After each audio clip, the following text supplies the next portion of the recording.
bersama-sama jemaat-Mu boleh memperingati hari kebangkitan-Mu. Kami sungguh bersyukur Tuhan, karena kami punya Allah yang hidup. Kami punya Allah yang sungguh mengerti akan keberadaan kami. Terima kasih Tuhan. Saat ini kami rindu untuk mendengarkan firman-Mu. Mari Tuhan, berbicaralah kepada kami melalui hamba-Mu ini.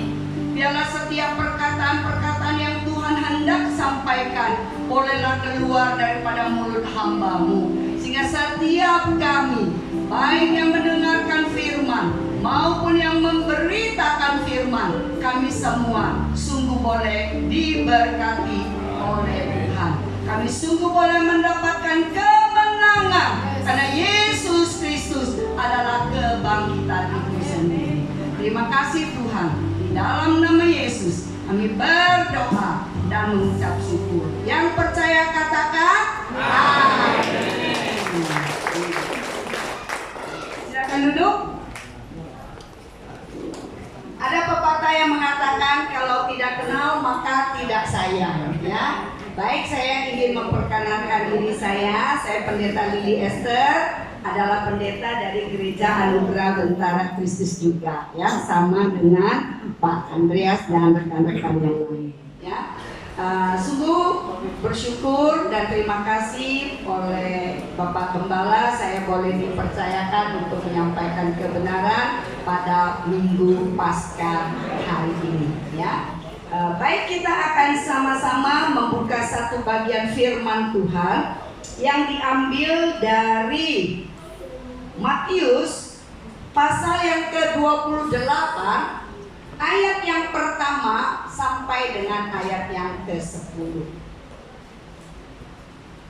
Baik, saya akan membacakan ayat yang ganjil, jemaat sekalian membaca ayat yang genap, demikian sampai selesai, ya. Matius pasal 28 ayat yang pertama.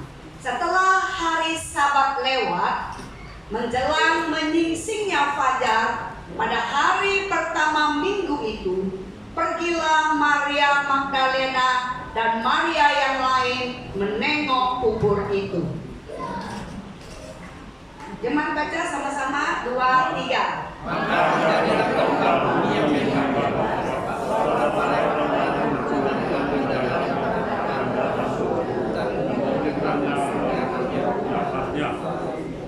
Ayat yang ketiga, wajahnya bagaikan kilat dan pakaiannya putih bagaikan salju.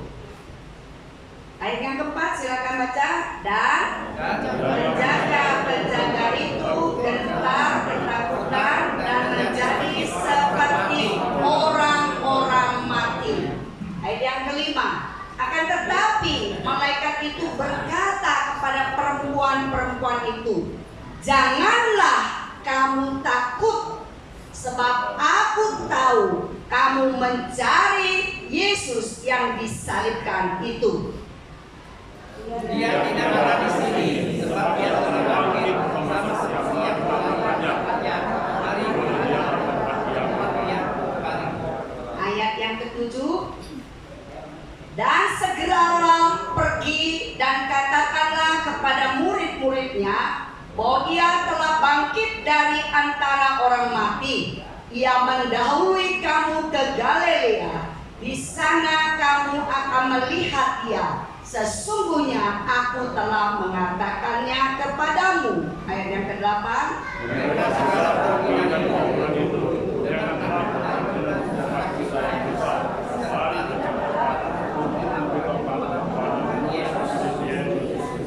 Ayat yang ke-9. Tiba-tiba Yesus berjumpa dengan mereka dan berkata, salam bagimu. Mereka mendekatinya dan memeluk kakinya serta menyembahnya. Ayat yang ke-10. Maka kata Yesus kepada mereka, jangan takut, pergi dan katakanlah kepada saudara supaya mereka pergi ke Galilea, dan di sana mereka akan melihat aku. Sedemikian jauh pembacaan firman Tuhan. Yang berbahagia adalah orang yang membaca, merenungkan firman, dan mengamalkan firman itu di dalam kehidupan sehari-hari. Saudara-saudaraku, hari ini kita boleh memperingati hari kebangkitan daripada Tuhan Yesus Kristus kita. Ada sebuah cuplikan film yang ingin saya bagikan sehingga kita boleh menyaksikan bersama-sama, dan ini tidak terlalu panjang, hanya kurang lebih 4 menit ya. Mari kita saksikan dan kita renungkan bersama bagaimana Tuhan Yesus Kristus kita yang sudah mati dan sudah bangkit.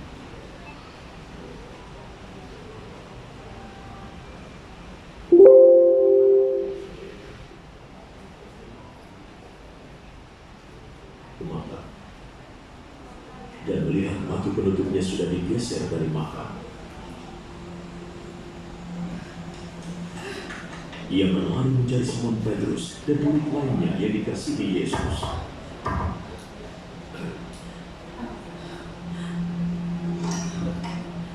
Tuhan sudah diambil dari kuburnya. Aku tidak tahu di mana dia diletakkan. Lalu Petrus dan murid lain itu pergi ke makam. Kedua orang itu berlari, tapi murid lain itu berlari lebih cepat dari Petrus dan tiba lebih dulu di makam.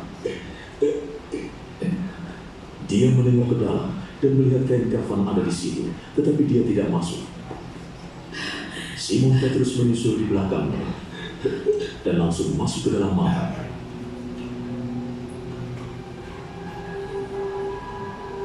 Ia melihat kain kafan terletak di situ, juga kain yang menutupi kepala Yesus. Kain itu tidak di dekat kain kafan, tetapi tergulung, terpisah. Lalu murid Yesus yang lain yang tiba lebih dulu ikut masuk. Ia melihat dan percaya. Mereka masih tidak mengerti yang tertulis dalam Alkitab bahwa ia harus bangkit dari mati. Lalu kedua murid itu pulang. Maria Magdalena menangis di luar makam. Sementara menangis, ia berjalan mendekat dan menengok ke dalam makam.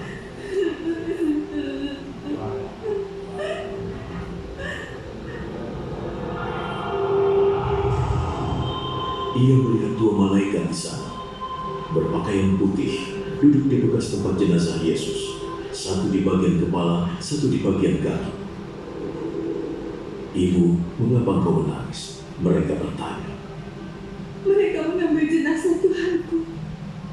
Aku tidak tahu di mana mereka meletakkannya. Ia menengok ke belakang dan melihat Yesus berdiri di situ. Tapi dia tidak tahu bahwa itu Yesus. Mengapa kau menangis? Kau sedang mencari siapa? Ia mengira itu tukang kebun.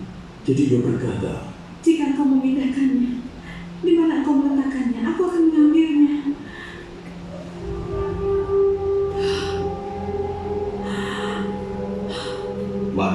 Maria menoleh padanya dan berkata dalam bahasa Ibrani, Rabboni. artinya guru. Jangan pegang aku, karena aku belum naik kepada Bapa. Temuilah saudara-saudaraku dan beritahukan bahwa aku akan naik pada Bapa dan Bapa mereka, Allahku dan Allah mereka. Maka Maria Magdalena memberitahukan para murid bahwa ia sudah melihat Tuhan dan memberitahukan apa yang Tuhan katakan. Pada hari Minggu itu juga ketika sudah malam, para murid berkumpul di sebuah rumah yang terkunci karena mereka takut pada para penguasa Yahudi. Lalu Yesus datang dan berdiri di situ. Damai menyertaimu. Sesudah berkata begitu, ia menunjukkan tangan dan lambungnya.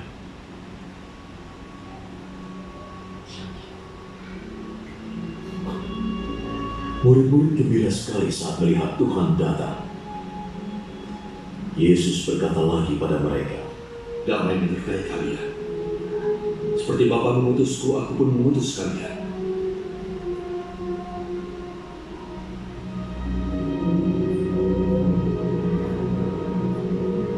Lalu ia meniupkan nafas.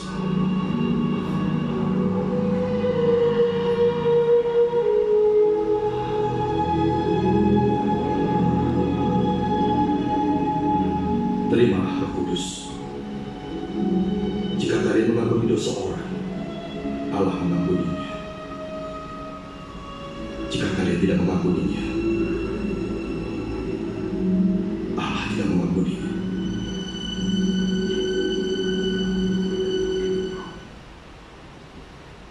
Saudaraku yang kasih di dalam Tuhan, cuplikan film ini boleh menghantar kita di dalam renungan Paskah pada Minggu pagi ini.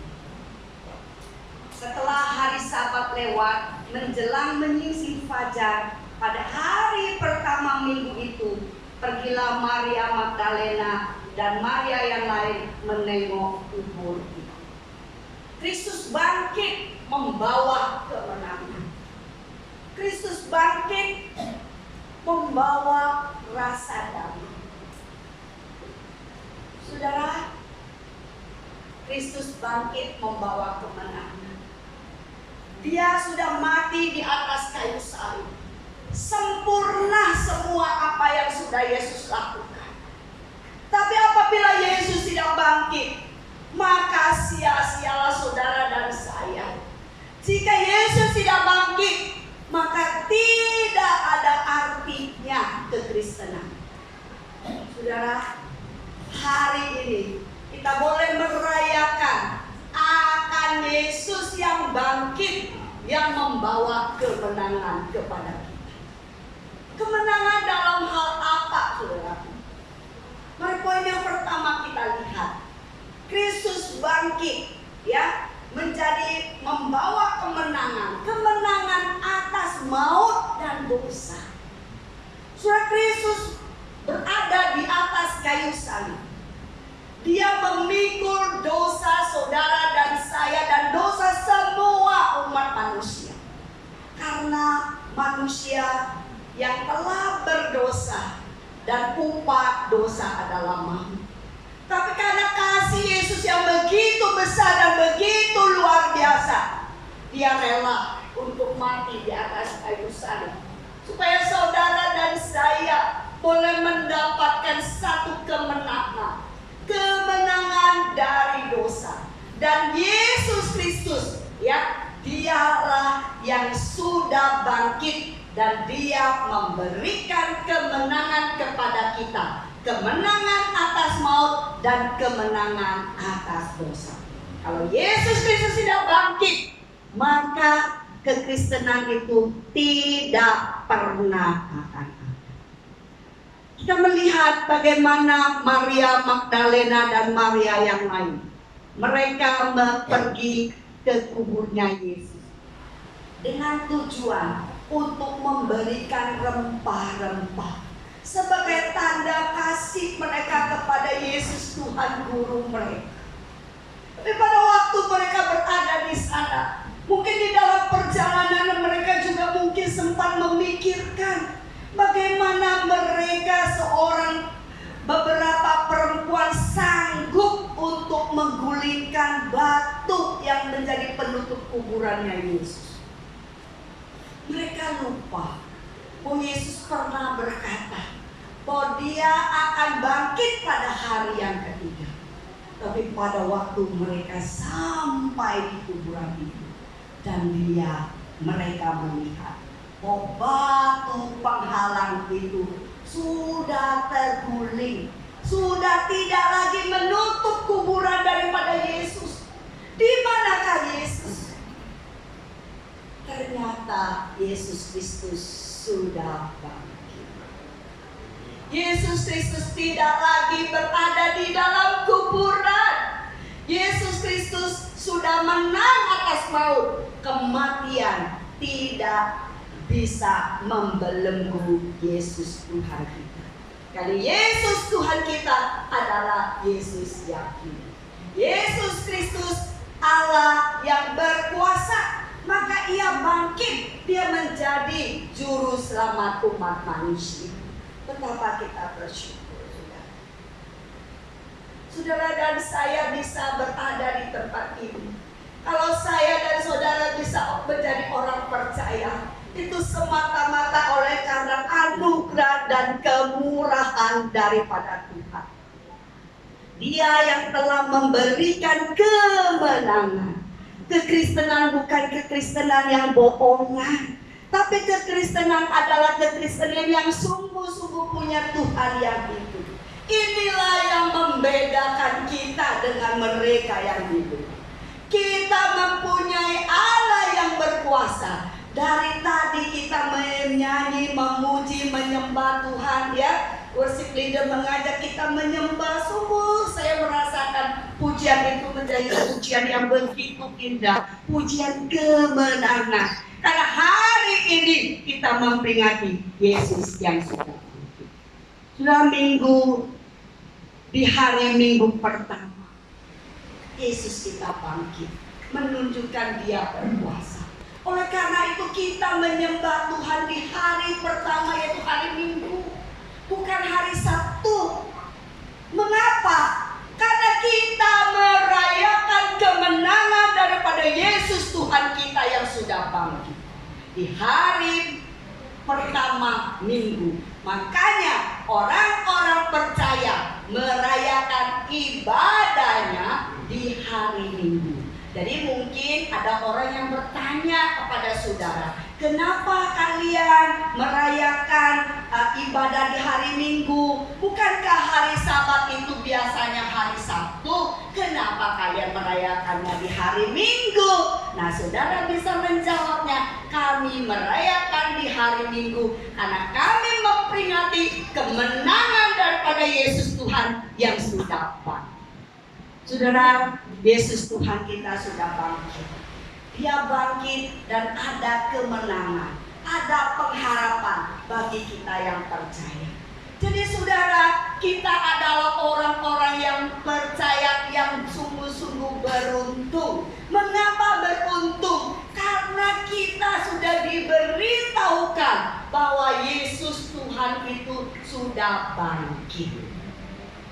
Kalau kita percaya sama Yesus yang sudah bangkit, bolehkah kita menjadi orang yang tidak punya pengharapan? Bolehkah kita menjadi orang yang percaya tapi sepertinya Tuhannya mati, Tuhannya tidak hidup? Sudah ada seorang tokoh yang bernama Martin Luther. Sudah semua orang tahulah Martin Luther. Ada yang nggak tahu di sini Martin Luther? Oke, kalau ada yang belum tahu saya kasih tahu. Martin Luther itu adalah seorang tokoh reformasi. Jadi waktu gereja di dalam keadaan yang tidak benar pada waktu itu, maka Martin Luther memberitahukan dengan 95 dalil yang ditempelkan, yang memberitahukan apa yang menjadi kelemahan gereja pada waktu itu.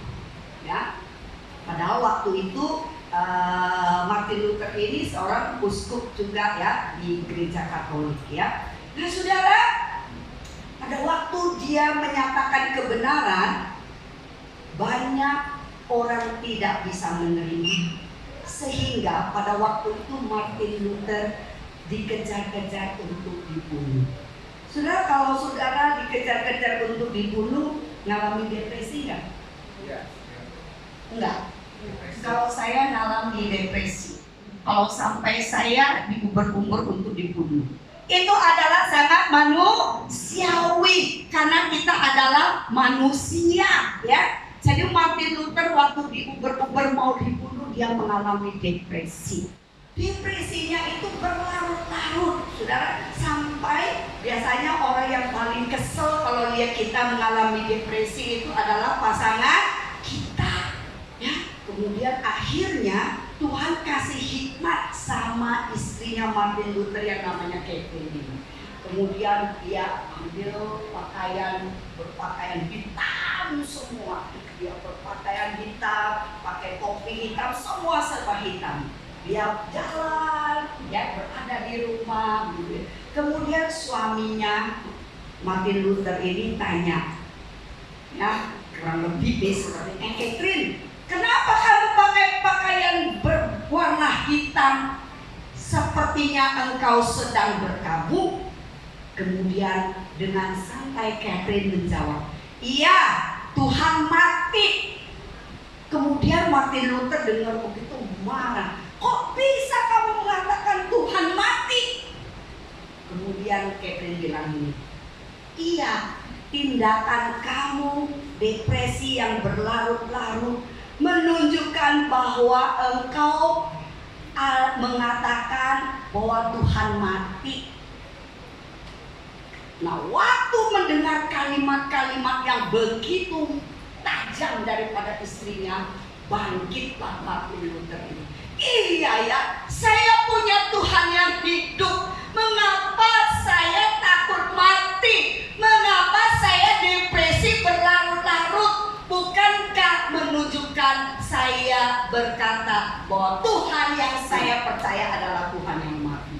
Dari situ Martin Luther bangkit dan semangat kembali untuk melayani Tuhan, walaupun nyawanya menjadi taruhan. Saudara, kalau saudara dan saya percaya bahwa Yesus Kristus kita adalah Yesus yang bangkit dan sudah memberikan kemenangan, jangan lagi berada berlarut-larut di dalam kondisi yang terpuruk. Keadaan kita boleh tidak menyenangkan, keadaan kita mungkin sungguh sangat tidak baik. Ibu tahu nggak? Sekarang ini rumah kontrakan aja udah mau habis. Anak-anak mau sekolah, mau ujian sebentar lagi. Duit untuk bayar uang sekolah nggak ada. Mungkin saudara mengatakan saya sudah berminggu-minggu bahkan berbulan-bulan sakit nggak sembuh-sembuh. Mungkin saudara mengatakan bisnis saya udah nggak berjalan seperti yang saya harapkan. Kondisinya benar-benar memblek. Tetapi Tuhan mengatakan, Tuhan memberikan kemenangan. Bangkit. Kita boleh di dalam satu kondisi yang tidak nyaman, tapi kita boleh bertekuk lutut di hadapan Tuhan, meminta pertolongan daripada Tuhan. Mungkin saudara mengatakan, Bu Lili, pendeta mah gampang ngomongnya. Pernah ngalami nggak yang seperti demikian?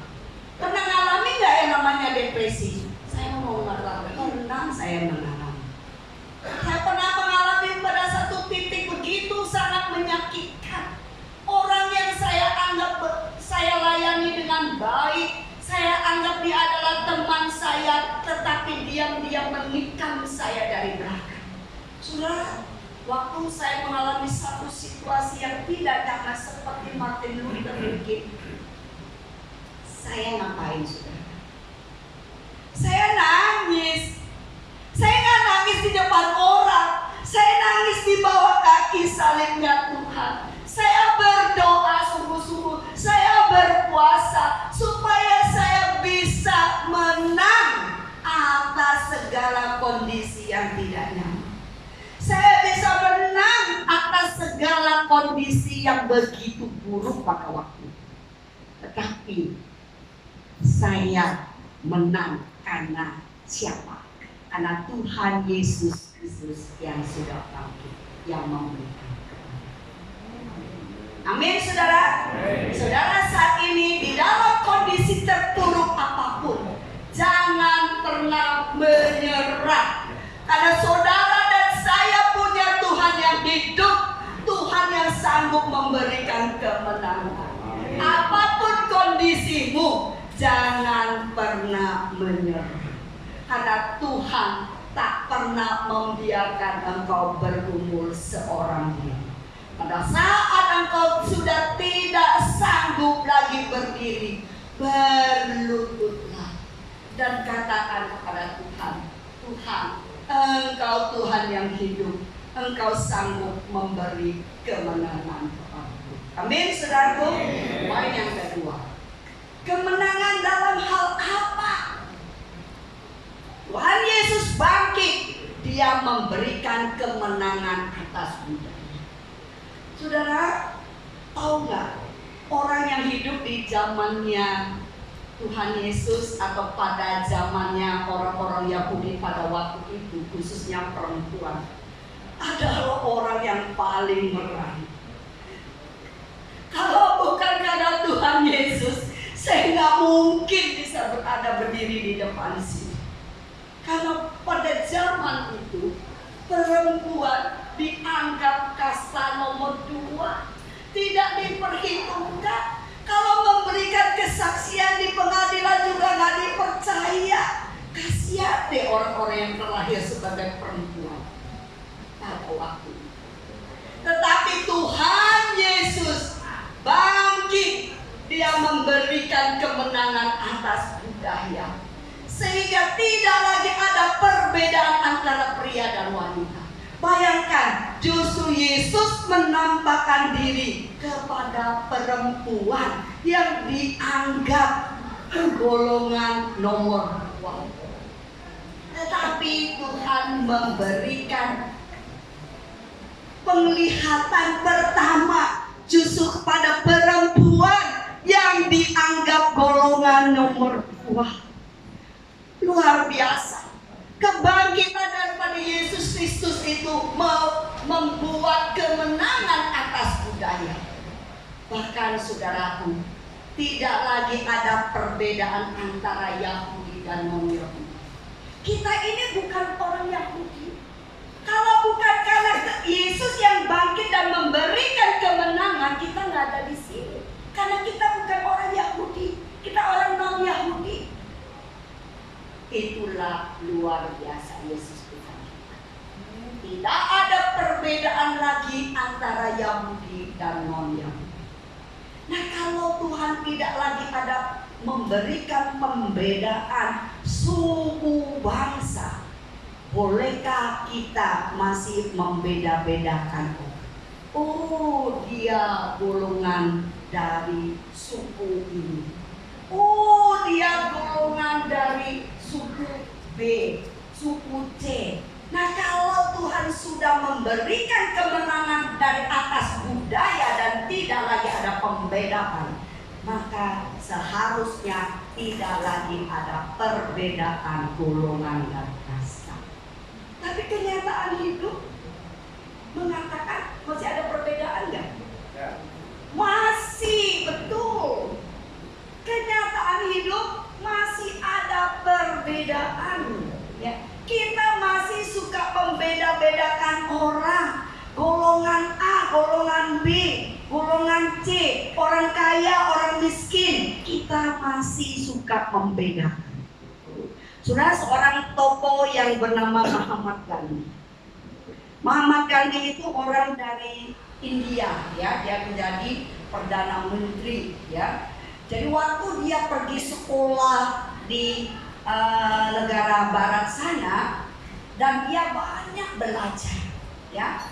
Dia pikir, wah, dia mau menjadi orang yang percaya, karena orang yang percaya itu tidak ada perbedaan kasta dan golongan. Kalau di India kan ada perbedaan kasta-kasta, saudara. Tapi kenyataan membuat Mahatma Gandhi kecewa. Waktu mau naik kereta, ya, di gerbong ditulis khusus untuk kulit putih, yang lain baru. Kemudian masuk restoran, kulit hitam dilarang masuk, tapi anjing boleh masuk.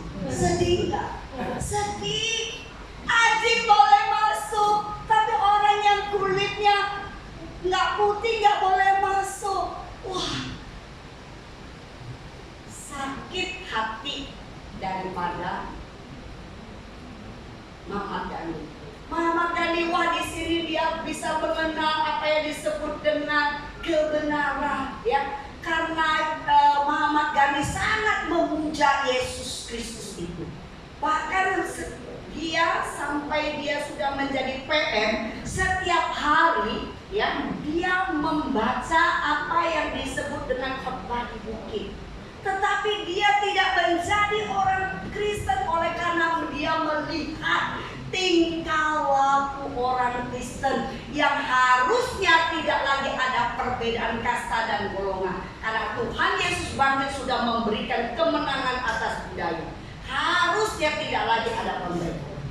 Saudara, saya harap kita di tempat ini mulai harus tampil beda.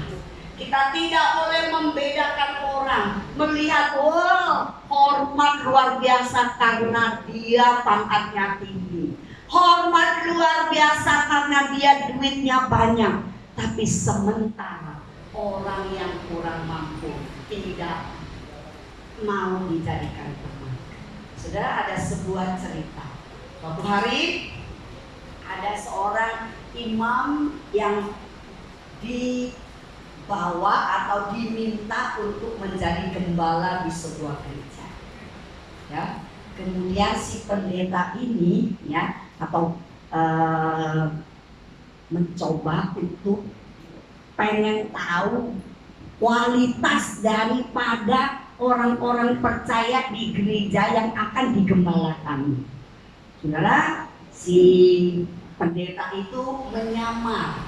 Dia memakai pakaian yang jelek, compang-camping, ya. Dia bawa mangkok seperti pengemis. Ya, dia datang pagi-pagi berada di depan gereja, ya.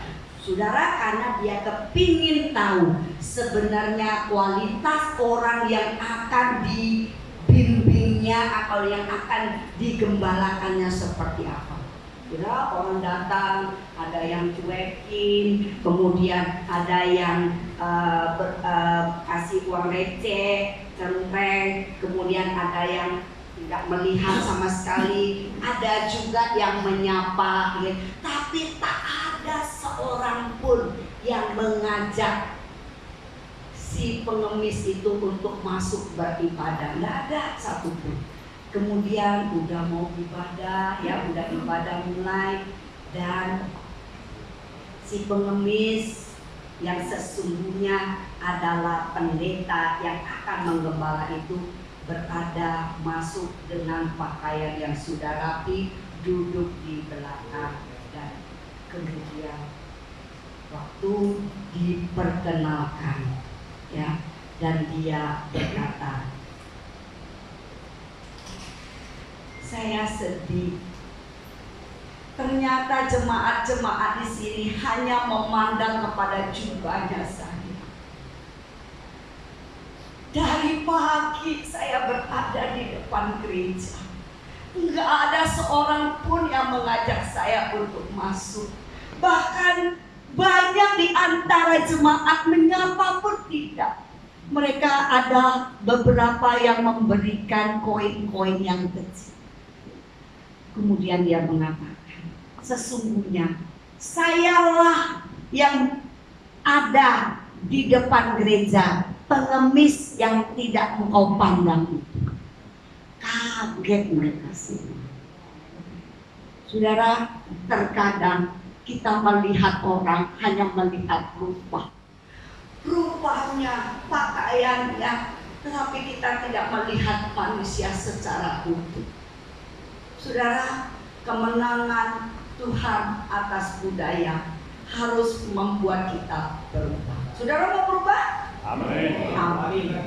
Poin yang ketiga, Kristus bangkit membawa kemenangan atas sejarah. Sejarah mencatat bahwa di dunia ini hanya ada satu pribadi yang pernah mati dan bangkit, yaitu Yesus Tuhan. Sampai sekarang ini para peneliti masih terus mau menyelidiki, betul nggak sih Yesus sudah bangkit?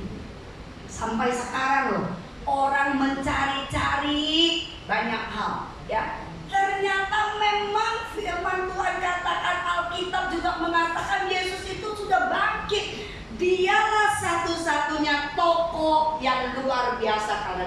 lakukan. Dia bangkit daripada kematian dan sejarah itu mencatat semua. Saudara, sejarah mencatat bahwa Yesus Kristus 2000 tahun yang lalu pernah datang di dalam sejarah dunia.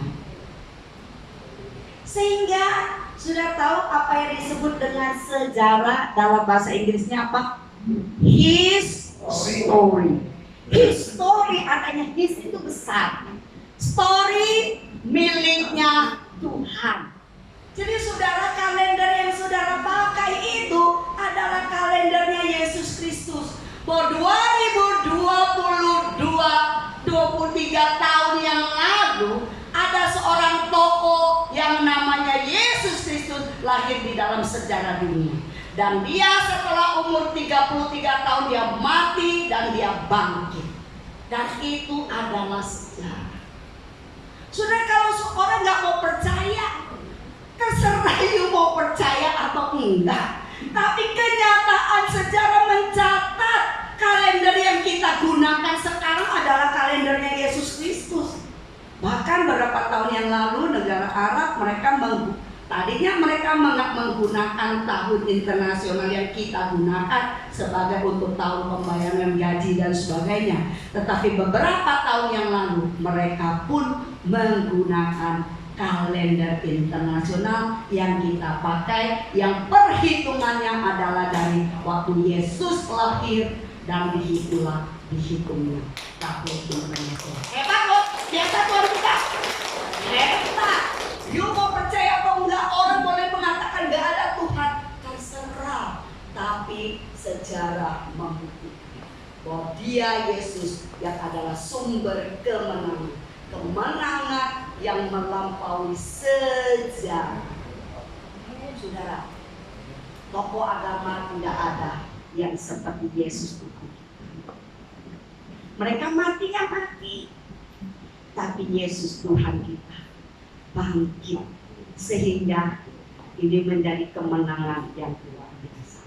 Sejarah juga mencatat berapa banyak orang berusaha untuk meniadakan kekristenan. Banyak saudara. Salah seorang kaisar yang sangat-sangat jahat namanya Kaisar Nero. Jadi waktu Nero sudah bosan dengan kotanya, ya, dia bakar itu kota Roma itu, dia bakar. Kemudian dia tuduh orang Kristen yang melakukannya dan banyak orang Kristen ditangkap. Jahatnya lagi Kaisar Nero itu, dia kalau lagi perlu hiburan, ya, mau seneng-seneng di tempat tribunnya, itu orang Kristen disuruh berdiri, ya, di tribun-tribun itu, kemudian disiram sama ter tahu ya, yang untuk bikin aspal itu kan minyak, itu terus dinyalain, dijadiin obor-obor hidup, tapi itu adalah manusia. Kemudian orang-orang Kristen itu yang percaya Yesus itu dilepas. Kemudian dia kasih lagi singa yang sudah berhari-hari nggak dikasih makan. Itu orang Kristen lari sana lari sini untuk menyelamatkan diri, tapi nggak bisa, akhirnya dicabik-cabik oleh singa. Sejarah mencatat ada kaisar yang begitu kejam memperlakukan orang-orang Kristen. Kalau you katakan you orang percaya, ya udah you siap-siap di penjara. Dan apa yang terjadi? Apakah orang Kristen langsung nggak ada? Sejarah mencatat sampai saat ini orang Kristen ada di seluruh dunia. Alkitab ini diterjemahkan begitu banyak bahasa. Satu-satunya kitab yang diterjemahkan sampai banyak ribuan bahasa hanyalah Alkitab. Ajaib Tuhan kita, ajaib Tuhan kita adalah Tuhan yang menyenangkan. Sudah sungguh sangat luar biasa. Ada seorang yang bernama Polikarpus. Dia umurnya 86 tahun pada waktu itu. Dia ditangkap dan dibilang begitu, Polikarpus, karena engkau sudah umur 86 tahun, kami mau bebasin kamu. Asal kamu menyangkal, bilang kamu tidak lagi mau percaya sama Yesus, maka kamu boleh hidup dengan enak, boleh makan dengan enak di masa tuamu. Kemudian sungguh sangat luar biasa. Apa yang Polikarpus katakan? 86 tahun saya hidup. Yesus Tuhan begitu luar biasa. Dia tidak pernah menyakiti saya. Yesus Tuhan yang hidup itu selalu memberikan nafas hidup dan kemenangan kepada saya. Bagaimana mungkin saya bisa menyangkalnya? Itulah akhirnya Polikarpus dibakar hidup-hidup. Dan dia tetap percaya sekalipun dia menderita, dia mati. Mengapa ada orang-orang yang begitu luar biasa? Mengapa ada orang-orang yang punya iman yang begitu kokoh? Oleh karena mereka tahu bahwa Yesus yang mereka percaya adalah Yesus yang hidup. Bahwa daging ini hanya daging, ya. Suatu hari ada tubuh kemuliaan yang akan mereka peroleh bersama-sama dengan Tuhan. Itulah yang membuat orang percaya tidak takut mati, tidak takut ditembak, tidak takut dibunuh. Oleh karena apa? Karena mereka yakin bahwa tubuh ini cepat atau lambat pasti mati. Tetapi ada satu kehidupan yang Tuhan berikan, yaitu kehidupan yang kekal bersama dengan Tuhan Yesus. Ya. Amin, saudara. Kalau saudara hidup di dunia ini saat ini ada penderitaan, ada kesulitan, tidak usah merana. Percaya bahwa suatu hari ada tubuh kemuliaan yang akan Tuhan berikan kepada kita yang percaya. Poin yang terakhir, biasa kalau udah terakhir seneng ya. Kemenangan terhadap apa? Kemenangan atas ketakutan. Sudah, siapa yang takut di sini? Siapa yang takut miskin? Tunjuk tangan. Saya. Gak ada yang takut mau. Jadi berarti semuanya mau miskin ya? Siapa yang takut sakit?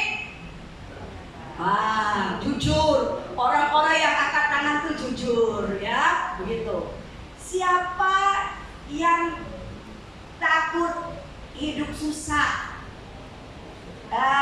Jujur. Jadi saudara, firman Tuhan hari ini mau memberitahukan bahwa Kristus bangkit, dia menang atas ketakutan. Sangat manusiawi kalau kita itu takut. Ada yang takut kalau jalannya pergi ke tempat-tempat yang gelap, ya, apalagi lewat kuburan, wah takut, itu mah manusiawi. Ada yang takut sakit, itu mah manusiawi. Ada yang takutnya miskin, itu manusiawi. Pengusaha takut bangkrut, itu juga sangat manusiawi. Semua manusia ada rasa takutnya. Cuma takutnya kita beda-beda. Ada yang belum kawin takut, ini aku udah sakap say, tapi belum ada yang ngelirik-ngelirik takut. Betul? Kalau yang mengatakan dia senyum-senyum berarti jujur, ya. Ada yang takut, ini nanti aku punya anak, sekolahnya gimana? Biaya sekolah sekarang bukannya ratusan ribu, jutaan sampai terkejut-kejut. Saya aja sampai terkejut-kejut. Uang sekolah anak TK 2,5 juta. Ya itu mah dulu uang kuliah saya 1 semester. Ini TK, apa nggak terkejut-kejut itu? Takut nggak? Takut. Nanti masa depan anakku bagaimana? Ya banyak ketakutan kita. Sama. Ya, kalau kita punya rasa takut, murid-murid Tuhan juga takut. Mereka pernah rasa takut. Ya Tuhan yang aku puja-puja gereja, sekarang nggak ada. Ya, pada waktu ada berita bahwa kuburnya kosong, ya, dan Yesus menampakkan diri. Nah, yang tadinya takut, yang tadinya ngumpet-ngumpet, tutup-tutup pintu, jendela-jendela semua ditutup, tapi waktu Tuhan datang menghampiri mereka, maka kemenangan atas ketakutan itu terjadi. Mereka tidak lagi takut, mereka tidak lagi merasa khawatir, ya. Mereka tidak lagi takut mati. Oleh karena apa? Karena mereka percaya bahwa Yesus Kristus yang sudah memberikan salam kepada mereka. Salam bagimu, ya. Jangan takut, pergi dan katakan kepada saudaraku supaya mereka pergi ke Galilea. Sudah pernah nggak terpikir oleh saudara, kenapa kok Yesus pas waktu bangkit ngomongnya suruh mereka pergi ke Galilea? Ada nggak pernah terpikir? Waktu saya siap-siapin firman, saya kepikirnya begini. Yesus itu kan orang Galilea. Jadi orang tuh semuanya tahu kalau Yesus itu anaknya siapa? Yusuf dan Maria. Yang secara biologis, ya, dianggapnya oleh orang-orang waktu itu. Sehingga waktu Yesus bangkit, Yesus bilang, aku mau bertemu dengan kalian di Galilea. Berarti Yesus mau kasih tahu sama orang-orang Galilea, orang-orang tempat di mana dia berada, dibesarkan waktu itu, bahwa ini loh aku Yesus yang disalibkan. Semua orang tahu akan bahwa anaknya Maria disalib. Semua orang tahu. Dan sekarang ini Yesus ke Galilea. Yesus mau kasih tahu bahwa yang kalian anggap orang Galilea, anaknya Maria, itu yang kalian anggap manusia biasa. Dia bukan manusia biasa. Dia sudah mati, dia hidup. Oleh karena dia adalah Tuhan. Jadi bagian ini Tuhan Yesus mau singkapkan kepada orang-orang Galilea bahwa dia bukan hanya sekedar manusia, tetapi dia adalah Tuhan. Saudaraku, saat ini hidup kita berapa tahun nggak ada yang tahu. Saya nggak tahu hidup saya berapa. Nggak tahu saya. Kalau Tuhan percayakan saya 70 tahun, puji Tuhan, berarti masih ada 9 tahun. Kalau Tuhan percayakan saya 80 tahun, berarti masih ada lebih lama. Tapi kalau Tuhan bilang saya cuma percayakan besok, Lili Esther, besok kamu pulang ke rumahku ya. Saya bisa ngomong apa? Bisa saya ngomong, Tuhan aku nggak mau. Aku nggak mau. Kalau Tuhan bilang mau, tetap aja terjadi. Ya, jadi saudaraku, hidup kita syukuri. Pak Pendeta bilang umur dia 75 tahun. Bahagia, udah bonus loh Pak Pendeta, luar biasa. Kita belum tahu bisa seumur Pak Pendeta apa. Karena belum lama yang lalu ya, saya punya murid binaan umur 22 tahun, baru lulus ya, belum wisuda, tahu-tahu sudah dipanggil Tuhan. Jadi kalau untuk urusan umur nggak ada urutan kacang, nggak ada. Oh dia lebih tua, dia duluan jalan, nggak ada urusan itu. Ya, jadi saudara, kalau saudara dan saya masih punya kehidupan, yuk kita beritakan Injil, ya, beritakan Injil untuk orang lain supaya mereka juga boleh menjadi orang yang percaya. Gak usah takut, ya, nggak usah kita diintimidasi dengan satu kalimat yang biasa membuat kita menjadi takut. Nggak usah. Karena apa? Karena hidup kita ini sementara. Punya waktu berapa tahun Tuhan percayakan untuk pelayanan, itu anugerah Tuhan. Sudah belum lama ini saya dapat satu cerita dari teman-teman yang kirim ke saya. Dia cerita, dia orang Indonesia, katanya dia punya kesempatan pergi ke China, ya, ke gerejanya China yang gereja bawah tanah begitu. Dia bilang, waduh, pas setelah dia pergi ke gerejanya orang sana, katanya yang orang-orang itu punya semangat itu luar biasa, ya, semangat untuk dengar firman. Duduk 3 jam, beberapa jam itu mereka sepertinya sebentar aja, mepet-mepet lagi, sampai ada yang duduk dekat WC, tetapi mereka enjoy aja menikmati firman Tuhan. Wah, luar biasa. Dan apa yang mereka katakan setiap kali ibadah, enggak ngomongin tentang kesembuhan.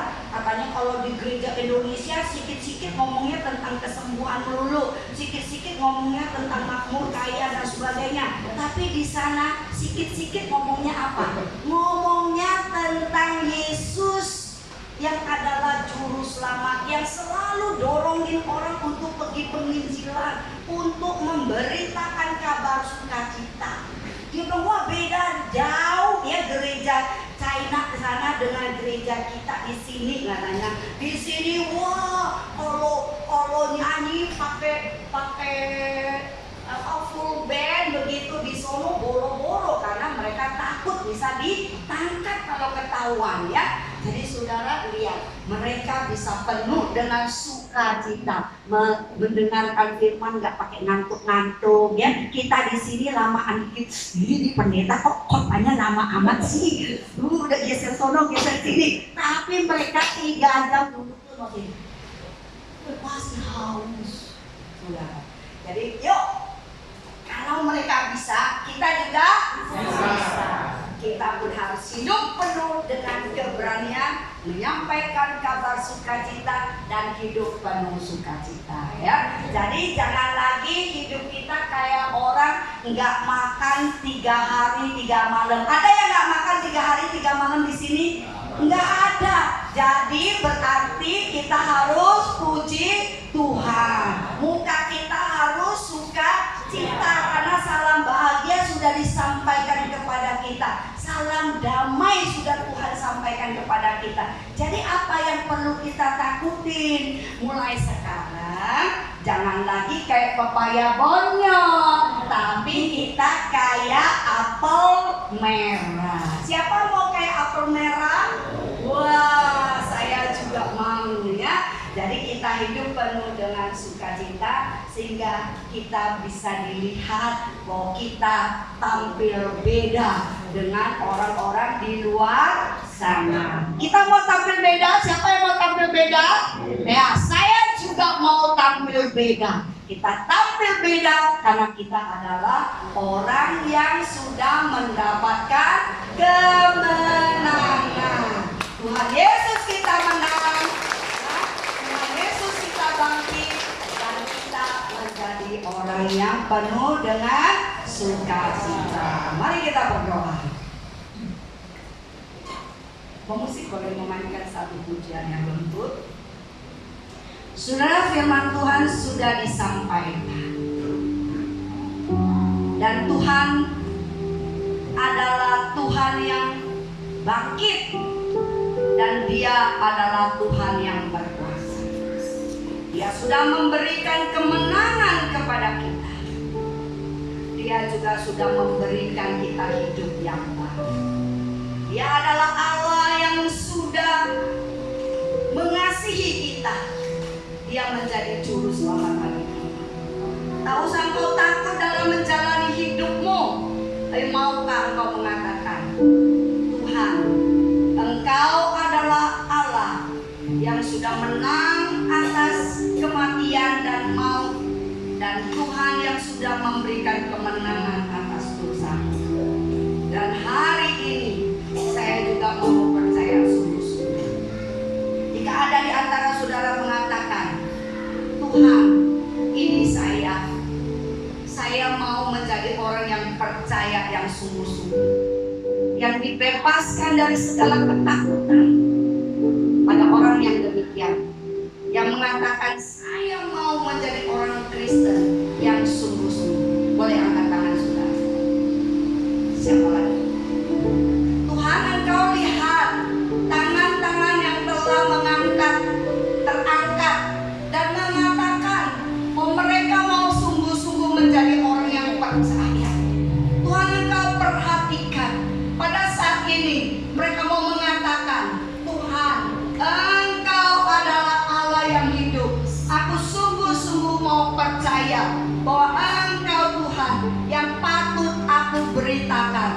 yang aku saksikan. Terima kasih Tuhan, dan biarlah pada minggu Paskah ini saudara-saudara kami boleh mendapatkan kekuatan yang datangnya dari Tuhan. Saudara, jika ada di antara saudara yang mengatakan, saya terkadang banyak rasa takut dalam menghadapi hidup ini. Saya pergumulannya banyak, Bu Pendeta. Saya tidak ngerti kenapa kesulitan bertubi-tubi terjadi di dalam hidupku. Terkadang aku begitu takut dalam menghadapi hidup ini. Jika ada saudara yang mengatakan saudara takut dalam menjalani hidup, dan saudara ingin diperbaharui oleh Tuhan, maka saudara boleh mengangkat tangan. Tuhan, Engkau lihat saudara-saudara kami yang ada hidup di dalam rasa takut. Mari Tuhan, Engkau jamah, Engkau memberikan kemenangan, Engkau memberikan kemenangan, Engkau bebaskan mereka dari segala ketakutan. Mungkin mereka takut akan masa depan daripada anak-anak mereka. Mereka takut akan menghadapi kehidupan yang tidak menentu. Di dalam nama Tuhan Yesus, Tuhan memberikan kemenangan. Terima kasih. Terima kasih Tuhan. Jika ada di antara saudara yang mengatakan, setelah saya mendengar firman Tuhan, maka saya ingin mengambil keputusan secara pribadi untuk menyerahkan hidup saya untuk menjadi hamba Tuhan full time. Saya mau masuk ke sekolah Alkitab, mau belajar firman Tuhan baik-baik, kemudian saya mau melayani Tuhan. Jika ada yang mengatakan mau menyerahkan diri menjadi hamba Tuhan, engkau pun boleh mengangkat tangan. Terima kasih Tuhan. Tuhan, Engkau melihat mereka-mereka yang mengangkat tangan, mereka yang mau menyerahkan diri untuk menjadi hamba-Mu. Pakailah mereka dengan luar biasa dan Engkau memberkati. Terima kasih Tuhan. Terima kasih. Kami berserahkan semua ini, dan biarlah pada minggu Paskah ini kami sungguh-sungguh mendapatkan sukacita, damai dari Bapa,